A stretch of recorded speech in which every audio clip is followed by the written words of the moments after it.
नमस्कार हरिओम नमस्कार दर्शक बंधु। तो आसतु मु आज एक रेसिपी बनाऊँगी जहाँकि पखाल भात सहित पसंद समस्त की साग भजा से रेसिपीटा बनैबी। ये साग को देखु मुझे बाछि देछि। सागर ना हूँ नेउटिया साग।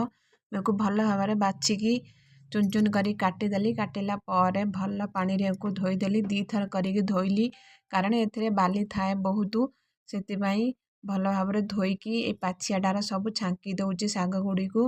सब साग छांकीला पर पानी निगिला पर्यंत मु छांकी देली। छांकीला पर मुझे कढ़ई बसई देछि गैस उपर। एबे गैस टाको ऑन करदबा। कला पर साग तक सब पकई दौची कढ़ई रे सिझिया पाई।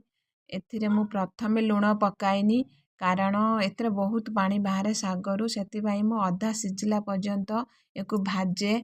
तापर मु पानी बाहर करे एको सिझिया पाई छाड़ी देली। आपण माने केमिति भाजंती मु तो एहीपरि भाबे साग भाजे। आकु छाड़ी देले सिझिगला पर अधा। तापर मु पानी को देखनु गोटे पात्र रे काढ़ी देली केते पानी बाहरीची। तापर आउ जो पानी तिक अछि सेको मु लुण पकई देली। तापर भाजी देली पानी सब पूरा भाजी दउची पानी सुखी गला पर्यंत।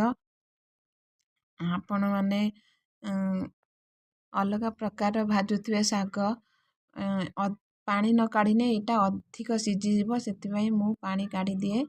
एठी देखंतु रसुण कली किछि झाड़ी रखिछि ताकु मु हेमदस्ता कुटुनुरे दरदर कुटा कर दउची।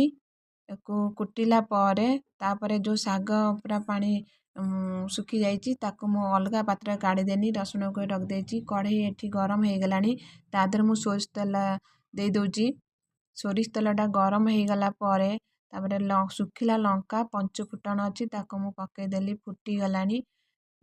तापरे मु रसुण कली पकई दउची। ये भाजी हे गला परे तापरे साग तक सब पकई देली। तापरे साग को सब भाजी देली भल भाबरे।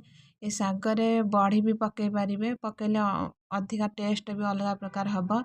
मु एही परि भाबे बनैछि साधा। आपण मानू जदि मो वीडियो ती भल लागुथिबा ना लाइक कमेंट शेयर करिए। मु तो एही परि भाबे बनाए। साग भाजियाटा एते सहज भाबंतुनी साग भी बहुत कष्ट भाजिबा तार भाजी पारले हेला। मु तो एही परि भाबे बनैली। जदि भल लागुथिबा ताने रहउची वीडियो टी रखुची। नमस्कार जय जगन्नाथ।